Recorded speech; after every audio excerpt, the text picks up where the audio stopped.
Du Jin's hands shook slightly as he arranged his data tablets on the podium. The great hall of the Galactic Council stretched before him, its curved walls reaching up into darkness. Hundreds of different species sat in the tiered seats, their quiet whispers echoing in the massive space.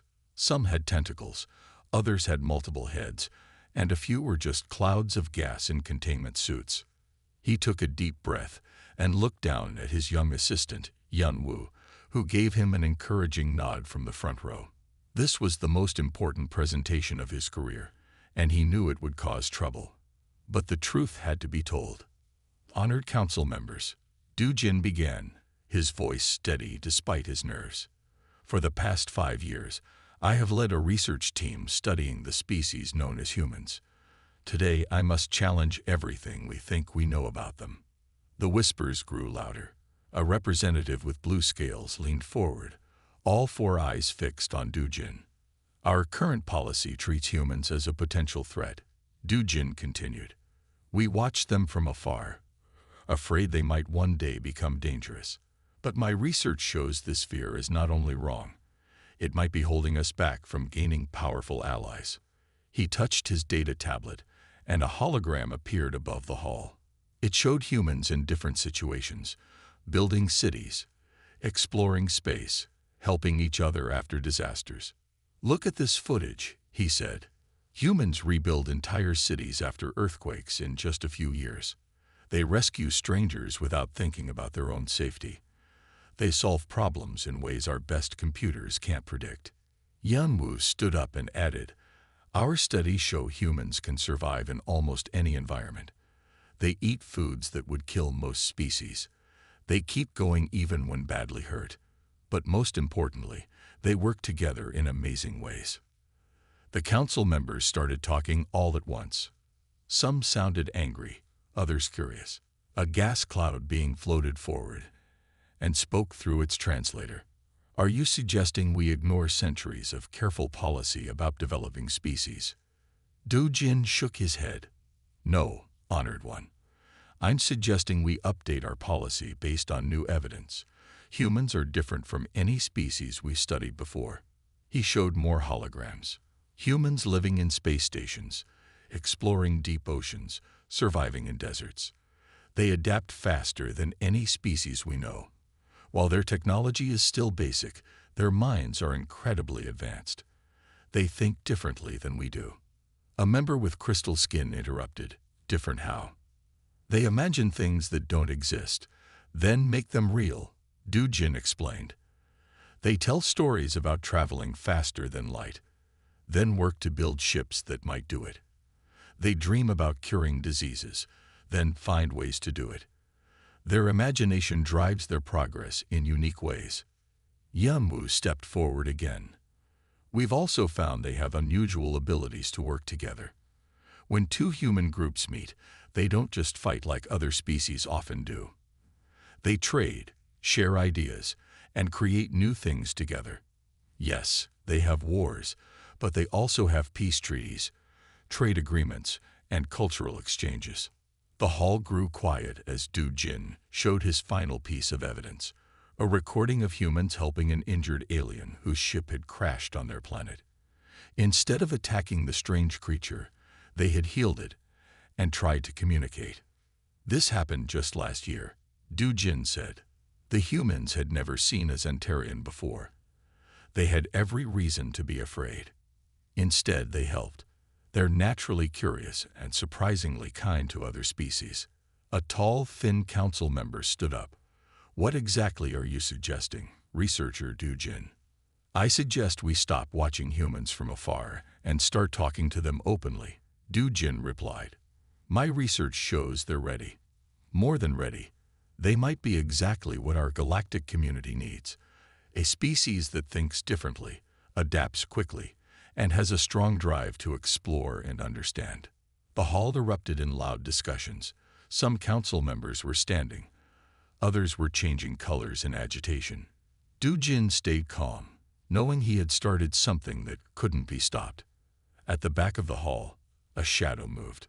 Military strategist Tai Rim watched with narrow eyes, making notes on his own tablet. He had spent years warning about dangerous species. Now this scientist wanted to change everything. As the council argued, Yanmu collected their data tablets. "You did well," she whispered to Dujin. "They're scared, but they're listening." Dujin nodded slowly. "The real work starts now," he said. "Change is never easy, especially for a council that's thousands of years old.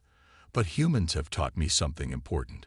Sometimes the things we fear most are exactly what we need." Rim walked through the empty council hall late that night. His footsteps echoed in the darkness as he touched the wall panels, bringing up the holograms from Dujin's presentation. "Computer, show historical file TR-7249, he commanded. A new set of images appeared next to the humans, the Ravagers, a species that had seemed peaceful at first. They had destroyed 3 solar systems before they were stopped. They also seemed harmless, Rim muttered to himself. Until they weren't. The door slid open, and Yanwu entered with more data tablets. She stopped when she saw Rim. "The hall is supposed to be closed now," she said. "I have special access." Rim replied, not looking at her. "Tell me, young researcher, have you considered what happens if you're wrong about humans?" Yanwu walked closer, her steps careful. "We're not wrong. The data is clear." "Data?" Rim laughed softly. "I have data too." He waved his hand, and more holograms appeared. Humans fight wars among themselves. They build weapons that could destroy their own planet. They kill each other over tiny differences. All developing species have conflicts, Yanwu argued. What matters is how they learn and grow from them. Rim turned to face her. "Do you know why I'm the head of military strategy for the Council?" He didn't wait for her answer. "Because I see patterns. I see danger before it becomes a threat. And humans." He pointed at the hologram of Earth. "They are a pattern I've seen before." The next morning, the council hall was full again. But this time, Rim stood at the podium instead of Dujin. "Honored council members," he began, his voice strong and clear. "Yesterday, you heard a beautiful dream. Today, I will show you the possible nightmare." He showed new images, human armies, nuclear tests, polluted cities. Researcher Dujin talks about human adaptability. But look what they do to their own planet while adapting. He talks about their creativity. Look what they create for war. Dujin stood up from his seat. "You're showing only one side." "I'm showing the dangerous side," Rim answered calmly. "The side we cannot ignore." He turned back to the council. "Remember the Ravagers, the Swarm, the Cloud Collective. All species we thought were unique and promising. All species that nearly destroyed us." The council members shifted uncomfortably in their seats. Those events were still fresh in many memories.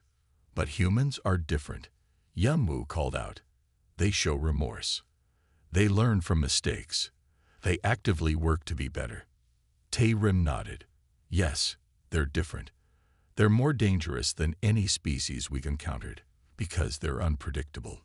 He showed a new hologram, a timeline of human history. "Look how quickly they advance, from simple tools to space travel in just a few thousand years. Most species take millions of years for such progress." The council president leaned forward. "What are you suggesting, strategist Rim?" "I suggest containment," he replied. "Strong containment. No contact. No hints that we exist. Let them stay in their solar system where they can't harm anyone but themselves." The hall erupted in debate. Some council members nodded in agreement, while others shouted protests. Dujin walked to the podium, facing Rim. "You're afraid of their strength," he said quietly. "But strength can be used to help, to protect. Humans have shown this countless times." "I'm afraid of their potential," Rim corrected. "A species that advances so quickly, thinks so differently, and fights so effectively. They could overtake us all in a few centuries. Or they could help us solve problems we've struggled with for millennia." Dujin countered. "Their different way of thinking could be exactly what we need." The council president raised her hands for silence. We have heard both sides. This is not a simple decision. We need more information. Information. Rim smiled coldly. Then let me show you one more thing. He displayed a final hologram, a simulation of possible human expansion through the galaxy. At their current rate of advancement, they could reach our level of technology in less than 100 years. Are we ready for that? The hall grew quiet as the council members watched the simulation. The human sphere of influence grew and grew, spreading like ripples in water. Tomorrow, the council president announced, we will hear from others who have studied humans. But for now, we must all think carefully about what we've learned. This may be the most important decision our council has made in centuries. As the council members filed out, Rim and Jin stood facing each other at the podium. You're making a mistake, Jin said softly. No, Rim replied. I'm preventing one. He turned and walked away, leaving Jin alone with the fading holograms of human history, their light casting long shadows in the empty hall. Hye-yeon checked her reflection in the shiny wall of the space station's arrival area. Her simple black suit looked neat, her short hair was tidy, and she had practiced her diplomatic smile until it felt natural. This was her first assignment as Earth's ambassador to the Galactic Council, and she wanted to make a good impression. Ambassador Hye-yeon, a mechanical voice called. Please follow the guide light to your quarters.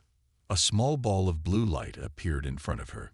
As she followed it through the curved hallways, Hye-yeon noticed something strange. The other beings in the corridors would look at her, then quickly turn away. Some even changed direction to avoid her. Excuse me, she called to a tall, crystal-like being. Could you tell me? But it hurried away before she could finish. The guide light led her to a large room with a view of space. Stars stretched out beyond the window, and Hye-yeon could see ships of different sizes moving between the station's docking arms.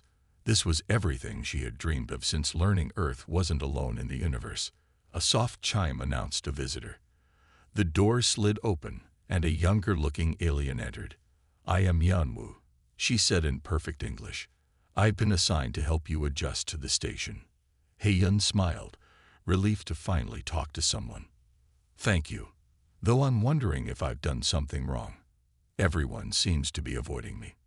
Yeon-woo's face showed worry for a moment before she covered it. No, everyone is just busy. Would you like a tour of the station? As they walked, Hye-yeon noticed more strange behavior. Conversations stopped when she approached. Groups of aliens would break apart and leave when she got close. Through one door, she glimpsed what looked like an argument, but it ended as soon as the aliens saw her. Yeon-woo, Hye-yeon said quietly. Something is wrong. Please tell me what's happening. Before Yeon-woo could answer, a new voice spoke. Ambassador Hye-yeon, welcome to the council station. They turned to see Jin walking toward them. He looked tired, like he hadn't slept much. I'm Jin, head of xenobiology research. I've studied human culture extensively. He bowed slightly. May we speak privately? In Jin's office, Hye-yeon sat facing the researcher. Starlight streamed through the large window behind him. Ambassador, Jin began. You've arrived at a complex time. The council is discussing humanity's place in the galaxy. Discussing? Hye-yeon asked. What is there to discuss? We were invited to join the council. That's why I'm here. Jin and Yeon-woo exchanged looks. The invitation was sent before recent debates began. Jin explained. Some council members now think it was too soon. Hye-yeon felt her diplomatic smile slip. Too soon. We've achieved faster than light travel. We've colonized Mars. We've met all the technical requirements for membership. It's not about technical requirements, Yeon-woo said softly. It's about fear. Fear. Hye-yeon stood up and walked to the window. They're afraid of us. But we've done everything right. We followed first contact protocols. We shared our culture peacefully. We. That's exactly what scares them. Du Jin interrupted. You did everything perfectly. Too perfectly, some think. You advanced too quickly, adapted too well. He Yun turned back to them. So we're being punished for doing well. No, Yunwu said. You're being feared for having potential. There's a difference. A message flashed on the wall screen. Emergency council session. Attendance required. Du Jin stood up. Ambassador, I know this isn't what you expected. But please, while you're here, just be yourself. Show them who humans really are. As they walked to the council hall, Heiyun noticed the whispers and stares had gotten worse. But now she understood them. These beings weren't just avoiding her. They were watching her, studying her, trying to decide if she was a threat. At the entrance to the hall, Heiyun stopped.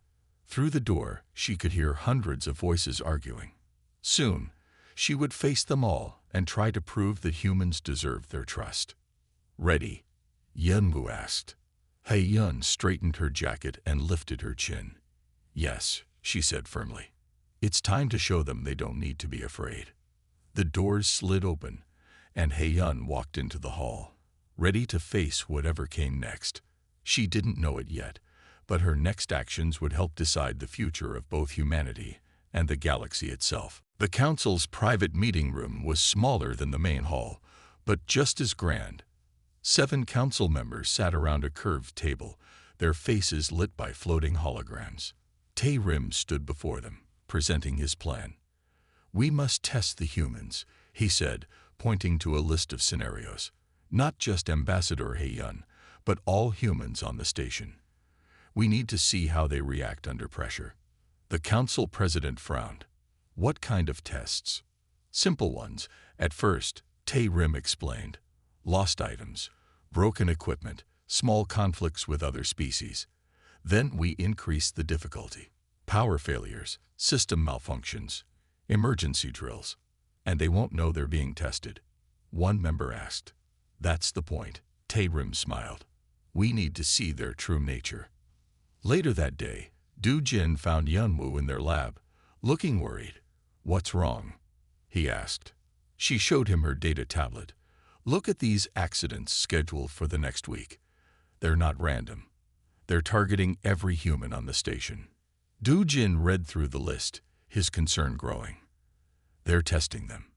But these scenarios, he paused at one entry. This could be dangerous. Should we warn Heiyun? Du Jin shook his head. We can't. It would ruin the data, but we can watch and record everything. If they're going to test humans, let's make sure we document their true responses. The tests began the next day. Heiyun was trying to find her way to a meeting when the guide lights failed, leaving her in a dark corridor. Instead of panicking, she used her phone's light to help other stranded beings find their way. In the station's garden area, a maintenance worker from Earth named Jai-Ho found himself dealing with a broken air recycler. Other species backed away, afraid of the failing machine. But Jai-Ho calmly fixed it using basic tools and creative thinking. Du Jin watched through security feeds as each test unfolded. The humans consistently showed resourcefulness and a willingness to help others. But he noticed something else too. Some of the scenarios seemed designed to provoke fear or anger. These tests aren't fair, Yunwu said, watching with him. Look at this one. They're going to simulate a hull breach near the human quarters. What? Du Jin checked the schedule. That wasn't in the original plan. Someone's changing the tests. They rushed to the observation room just as alarms began blaring in the human section. Emergency doors slammed shut, and warning lights flashed. But through the cameras, they saw something unexpected. Heiyun and Jai-Ho were organizing everyone, human and alien alike, into safe areas.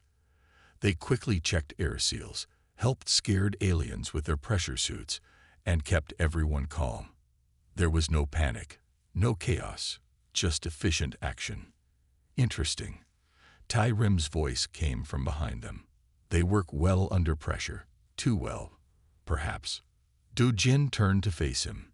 You're making these tests more dangerous. This has to stop. Why? Tae-rim asked. Afraid we'll discover something about your human friends. Afraid someone will get hurt in your manufactured emergencies. Do-jin shot back. As they argued, Yeon-woo noticed something on her screen. Wait, she said. These readings, they're not simulated. There's a real problem in the station's power core. Do-jin looked at the data. The tests must have stressed the system too much. We need to warn everyone. But before they could act, all the lights in the station went out. Real emergency alarms began to sound, their deep tones very different from the test warnings. In the darkness, they heard Hae-yeon's voice over the emergency channel. This is Ambassador Hae-yeon to all sections. We have a station-wide power failure. Please remain calm and stay where you are. Emergency teams are responding. How did she know? Tae-rim whispered. Because humans prepare for the worst while hoping for the best, Do-jin answered. Now, are you going to help or just watch? Through the observation windows, they could see emergency lights coming on in different sections. Humans and aliens were working together, sharing light sources, helping those who were scared. Your tests just became real, Tae-rim, Do-jin said. Let's see how everyone handles it, not just the humans. The station's backup systems hummed to life, providing minimal power. But in the dim light, no one could see Yeon-woo's troubled face as she looked at her data tablet. The power failure wasn't an accident. Someone had planned it. And this was just the beginning. Red emergency lights painted the station's corridors in an eerie glow.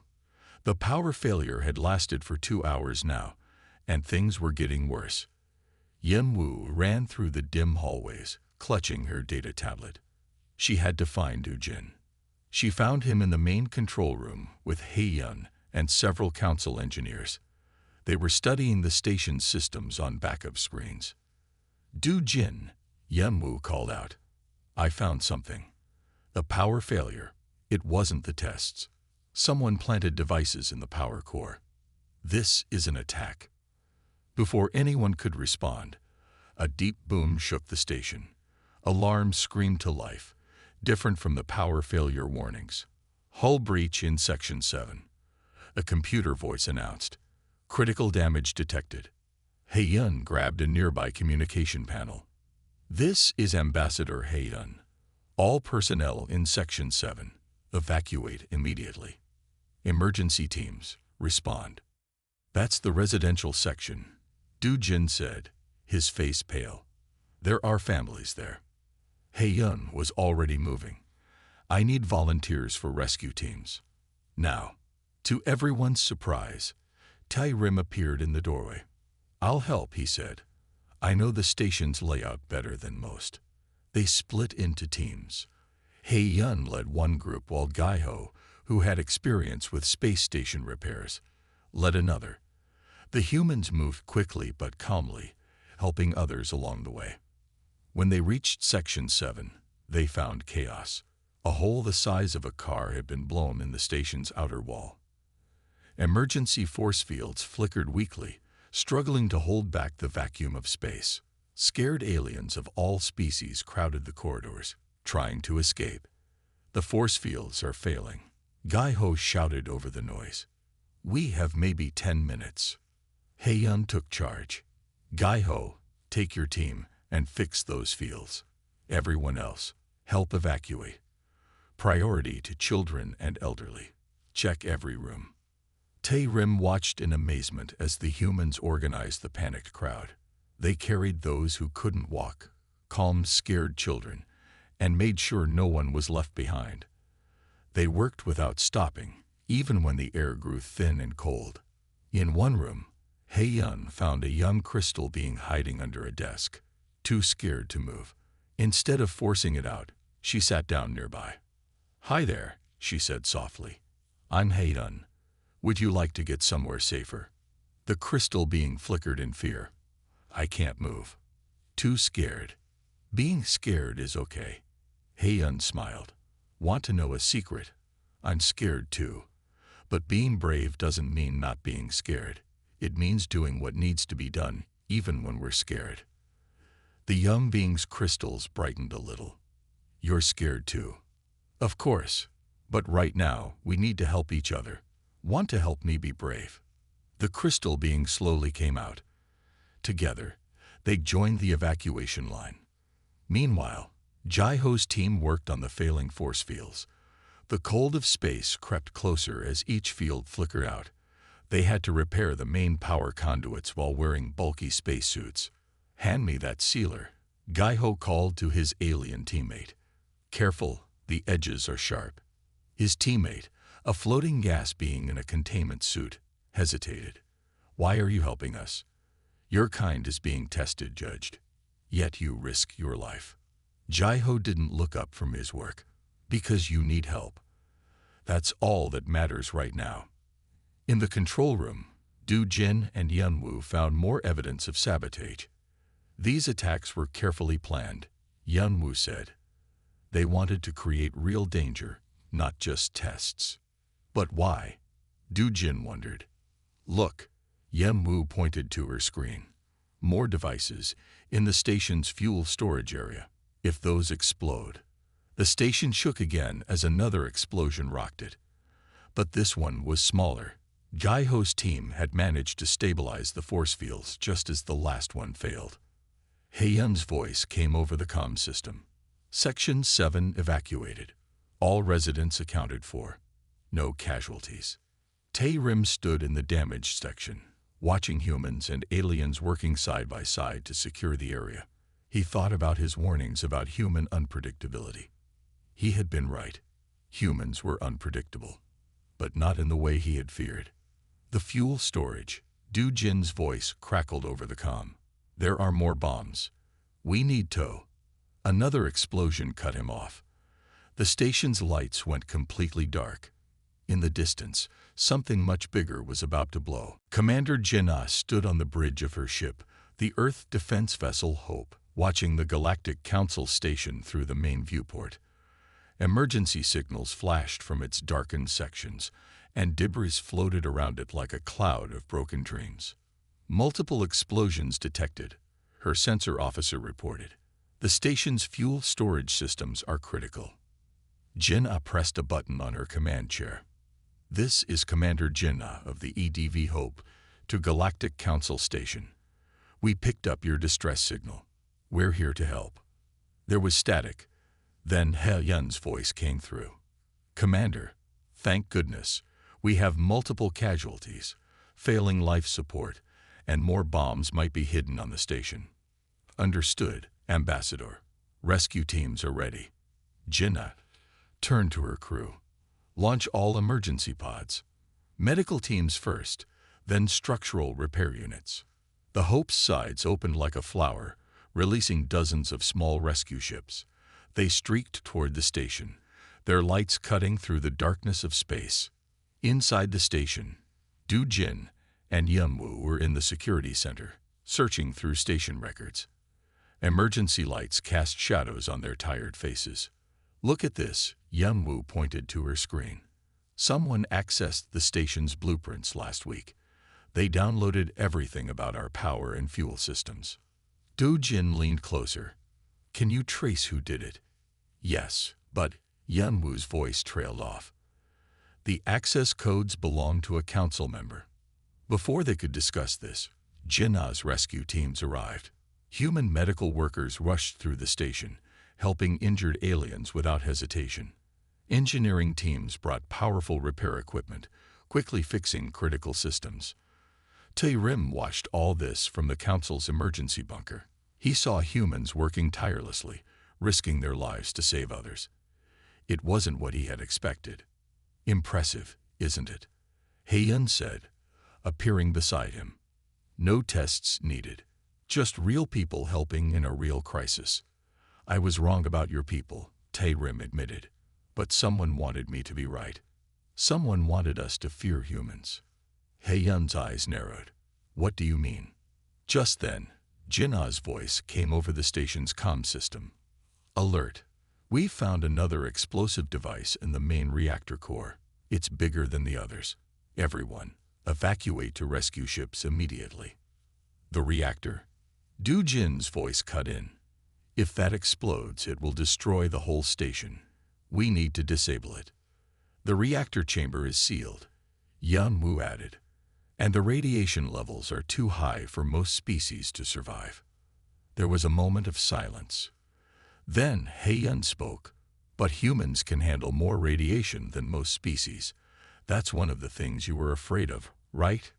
Ambassador, no. Several voices said at once. But He Yun was already running. Jinnah, who had just arrived at the control center, grabbed her arm.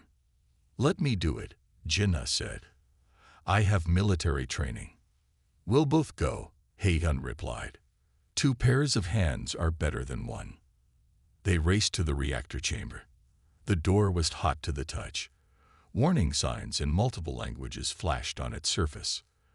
The bomb is attached to the main cooling system. Yan Wu's voice came through their headsets. You have 3 minutes before it detonates. Inside the chamber, emergency lights pulsed like a heartbeat. The reactor core glowed blue, its radiation making their radiation meters scream. The bomb was a black box attached to a mass of pipes. Cover me, Jinnah said, pulling out tools. I'll disarm it. He Yun stood guard, watching the doors.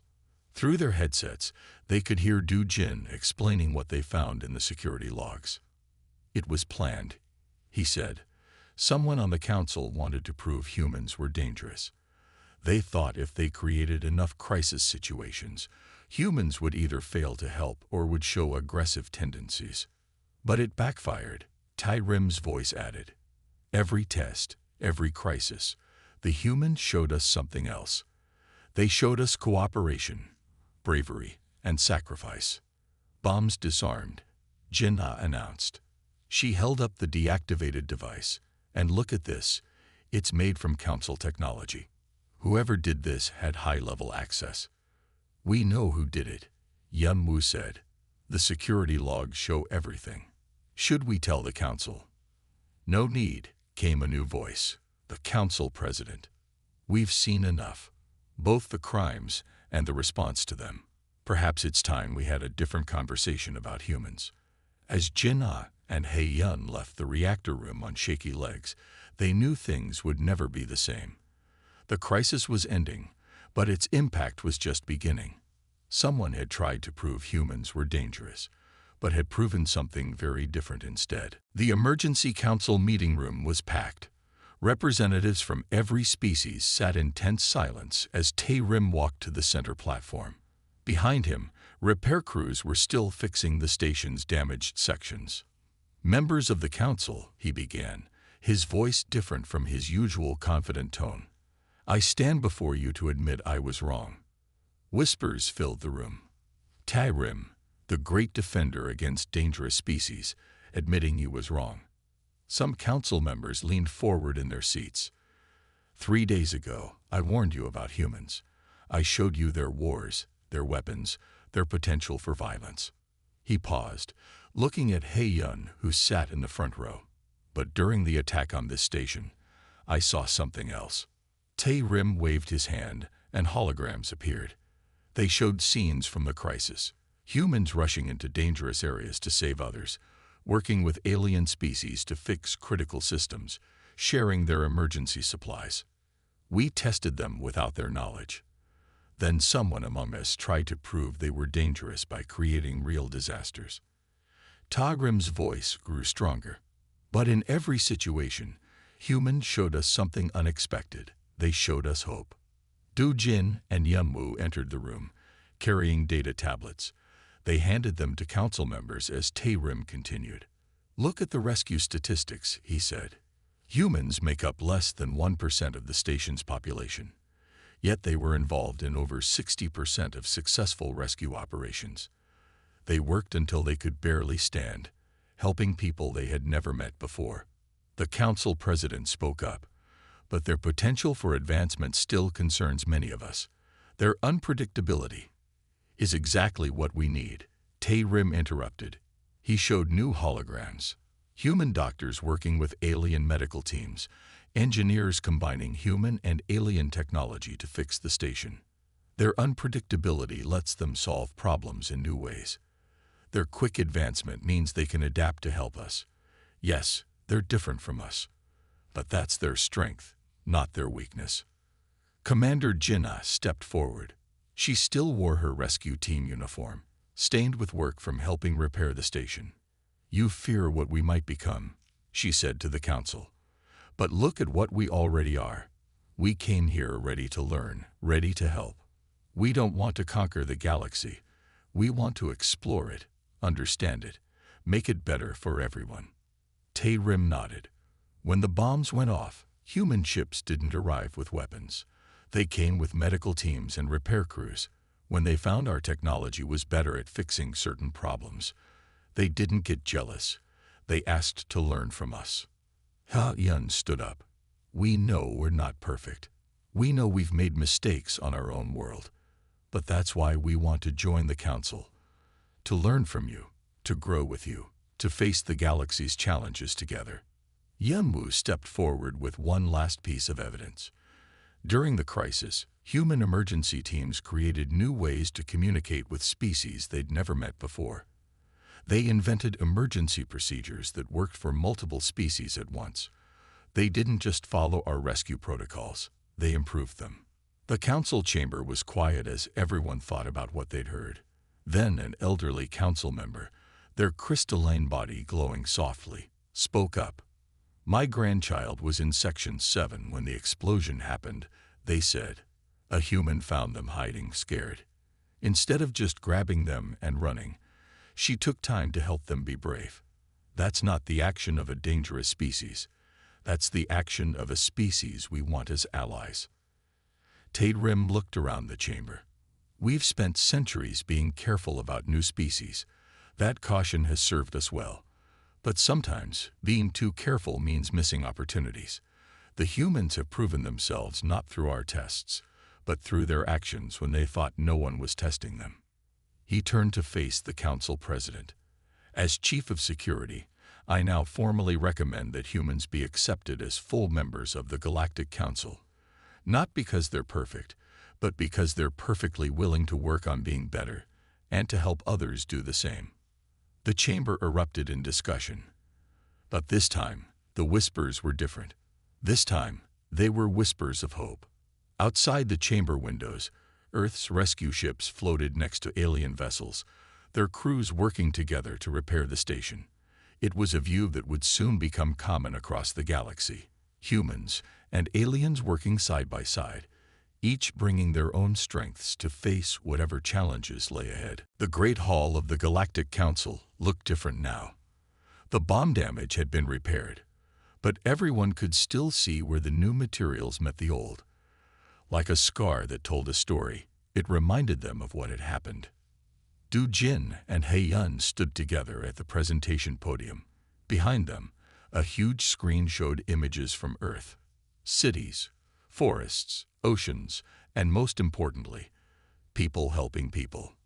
"Honored Council," He-Yun began, "you've heard about humans through tests and trials. Now let us show you who we really are."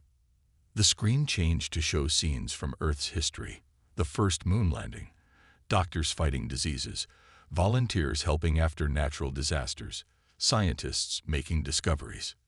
"Yes, we have wars," Du Jin added. "Yes, we make mistakes. But look at what happens after each mistake." He showed more images: peace treaties, rebuilt cities, new environmental protection laws. In the audience, Yunwu operated the presentation controls while Commander Jinnah sat with other human representatives. Tayrim watched from his security station, nodding as each point was made. "Humans don't just learn from mistakes," He-Yun continued. "We actively work to prevent them from happening again. After each war, we create new peace organizations. After each environmental problem, we develop new protection methods." A council member raised their tentacles. "But your technology advances so quickly. How can we be sure you won't outpace us and become dominant?" Jinnah stood up to answer. "Because we don't want to dominate. We want to cooperate. Look at how we build things on Earth. We take ideas from nature, from other cultures, from anywhere we can learn. We don't want to be above you. We want to grow with you." Do-Jin showed new data on the screen.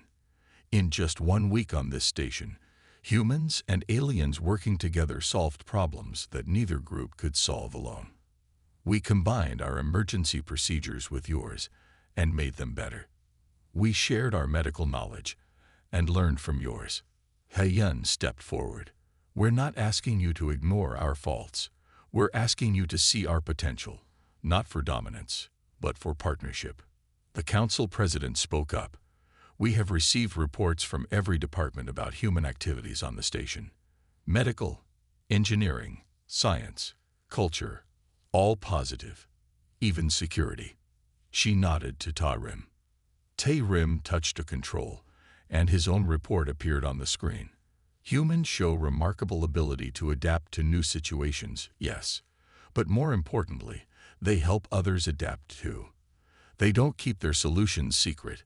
They share them freely. Yanwu added her own research data.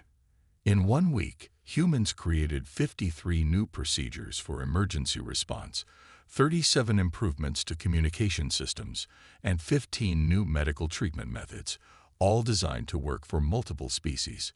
The council chamber was quiet as everyone studied the information. Then the crystal being whose grandchild had been saved spoke again. Before we vote, I have a question for the humans, they said. If we accept you, what is the first thing you want to do?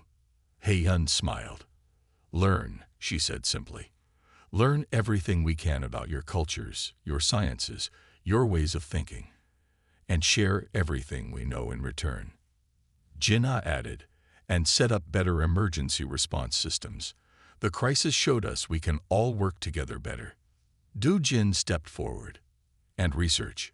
Together, we could solve problems that affect all our species. The council president raised her 3 hands for silence. It is time to vote. But first, I want to note something important. When we tested the humans, we thought we were learning about them. Instead, we learned about ourselves. We learned that our fears can blind us to opportunities. She touched a control, and floating orbs appeared in front of each council member, their voting devices. The question before us is not just whether to accept humans into the council, she continued. It is whether we are ready to grow and change ourselves. The humans have shown they are ready. Are we? The orbs began to glow as council members voted. Haeyun held her breath. Do-Jin crossed his fingers, a human gesture he had learned to appreciate. Yanwu clutched her data tablet tightly.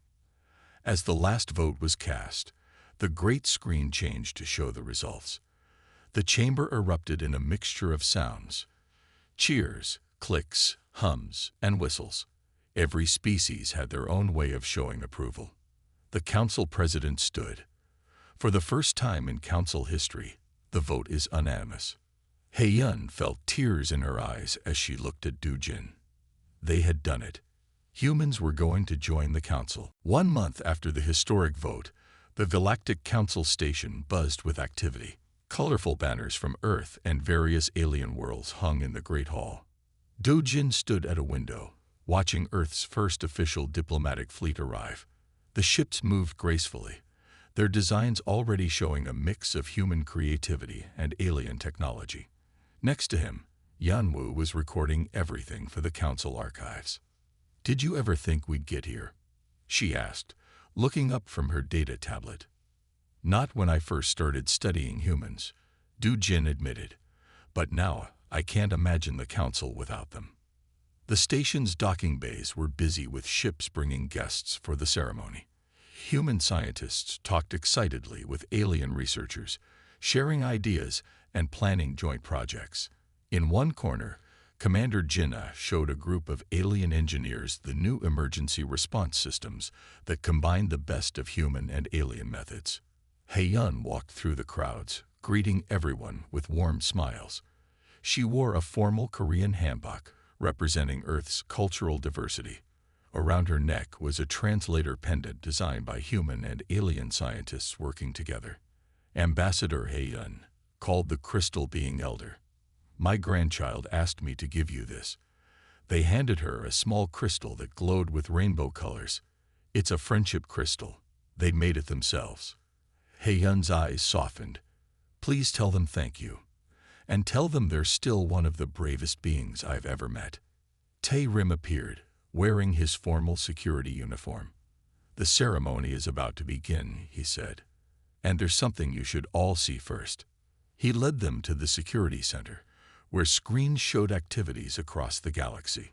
On every screen, humans and aliens worked together, building new research stations, helping planets recover from natural disasters, teaching each other their languages and cultures. 1 month, Tae-rim said quietly.